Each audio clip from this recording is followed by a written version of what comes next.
Yeah, he harassed that main, and that mine took out about 4 lurkers. That was bad.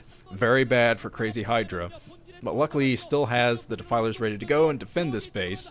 But this is going to be the critical base. If Crazy-Hydra can defend this 4th, I think he's going to be okay. But if he doesn't defend this 4th, yeah, it's going to be pretty much it for him. Here comes Ssak. He's going to try to take out this hatchery. It's just being built. SKT going crazy because Ssak is defending against this. Now there's a little bit of Dark Swarm from Crazy-Hydra, using the Dark Swarm to defend himself again, but I'm not sure if he's going to be able to protect this hatchery. Focus in, the hatchery goes down. Ooh, that could be a game changer. It could definitely be a game changer. Because back down the 3 bases, Crazy-Hydra is going to be much less powerful, especially considering Ssak has already got his 3rd base up at the 6 o'clock.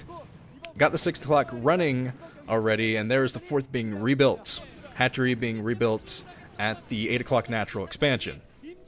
Let's see if Crazy-Hydra can actually defend it this time. Here comes another dropship, some more dropship play from Ssak, being kind of spooked by these Zerglings that are running under everything. Not to mention the Scourge coming in, sniping the dropship. So all the troops that were remaining in that dropship are now dead. So sad. This game is so sad. But okay. Science vessels coming in now to get the vision of the high ground area and to do the irradiate of any lurkers that are on that high ground. Oh, could see an eraser trick soon. Yep, there's the eraser. The science vessel chasing around the drones, or what's left of the drones, down at the 8 o'clock position. And most of them got through the Nidus Canal, I think, though. Yeah, I saw an awful lot of drones at the other end of that Nidus Canal, so I think most of them made it through the Nidus Canal. We made it, troops. Well done. Now back to mining and making minimum wage. Great. Okay. Science vessels. Kind of a retreat from Ssak from that 8 o'clock position. He doesn't think he'll be able to do much else there with the lurkers on the ground and whatnot. But economically speaking, Ssak has a major advantage. And finally, we've got some stats at the lower right. I'm not sure why those were missing from the other sets, but yeah, you see the 140 population now from Ssak and 81 population from Crazy-Hydra. So things are definitely swinging in the Terran's favor. There we go, I'm starting to do it now. The Zerg attack the Terran science vessel there. And here comes the Zerg again to the 6 o'clock position with lurkers under the Dark Swarm. So it's at least a nice harassment from Crazy-Hydra to claw himself back up into this game a bit, because he is quite a bit behind after losing that 4th base. Here comes a nice mech army from Ssak pushing the natural expansion. Laying mines everywhere, so yeah, these tanks are going to be incredibly hard to get to.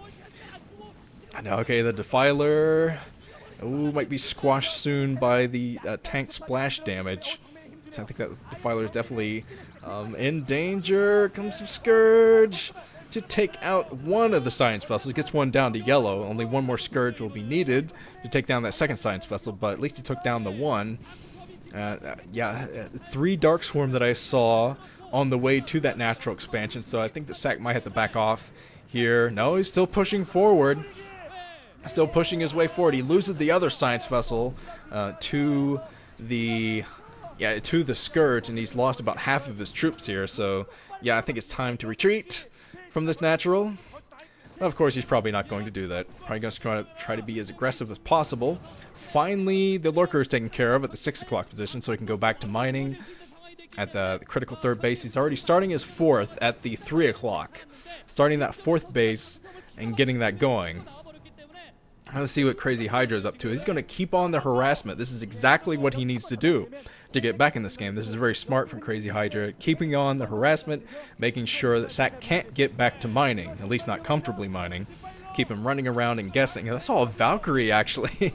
A Valkyrie out. That's odd. With the lack of mutas, I guess he's just going to try to go for the Overlords with that Valk. Interesting. So the Valkyrie is out. Probably do some Overlord hunting later in the game. The 4th base is already up and mining. That thing is ready to go and hasn't been harassed yet. But the 6 o'clock position has taken the brunt of the harassment so far. Tank's trying to get in position to clean up the lurkers.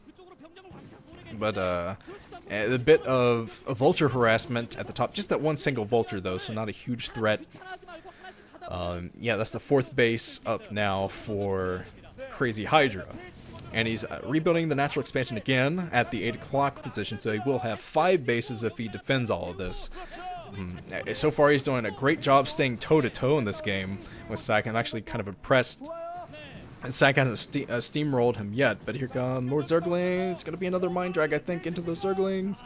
But the Overlords are trying to get close to... Oh, he made it! I was wondering if he's going to make it past the tank line to harass this base, but he made it! Even with those turrets there to get the vision, the tanks weren't able to take out the Lurkers in time. So the Lurkers are under the Dark Swarm, causing even more havoc at that 3 o'clock base. Excellent harassment so far from Crazy-Hydra. And the Defiler goes down. Defiler squashed as soon as it consumes. And that's always tragic to see. Completely wasted units across the board. Look at all these Valkyries out now for Ssak. I guess he's just going to go Overlord hunting soon.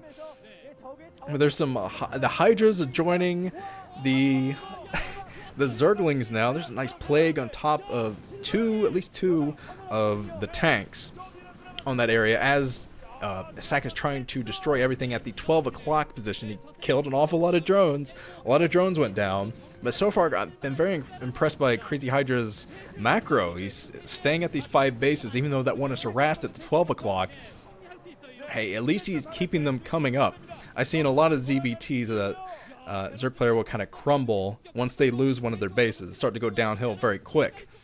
But it hasn't happened for Crazy-Hydra yet. He's done a good job at defending so far. He's still, I think, a bit behind. But I think he could definitely swing that around. Look at those Plague tanks go down instantly to the Glaive Worms. Oh, I love to see Plague units destroyed instantly. So satisfying. But there come the Valkyries. Plague over the Valkyries. So the Valkyries actually shouldn't last that long. Especially with the Mutas in the air. One Glaive Worm, take down pretty much all of them. Alright. Yeah, he's got to defend that 12 o'clock. The 12 o'clock hatchery is about to go down. That could definitely hurt him a lot if he loses one of his bases again. Yeah, it could hurt quite a bit. But there's the Plagued Valkyries going back, possibly to be repaired. But, okay, some more Mutas running around, looking to get a bit of harassment on. Yeah, it's a kind of a chaotic game from Crazy-Hydra, because he's actually committing to Hydras. He could be going for Hydra Lurker, which is actually a build I haven't seen in a while. I think the last time I saw it was a Jadon game in OSL. But yes, Hydra Lurker is an extremely effective attack if you have Defilers along with it. Of course, it's useless without Defilers, but if you have the Defilers for the Dark Swarm and everything like that, it's a fun build. It's definitely underused too. But yeah, the Hydra's just joining the Lurkers out in the middle. And still some Mutalisks being pumped, I think, by Crazy-Hydra. So this is an interesting game from him. He's still on the 5 bases, and Ssak is on the 4, so Ssak still has the economic advantage over Crazy-Hydra, because the Terran player can stay at a smaller number of bases and still have the economic advantage. 4-base Terran, very, very strong. Plus, he's getting all this harassment done at the 12 o'clock position. Yo, picking off one of the last drones at that 12 o'clock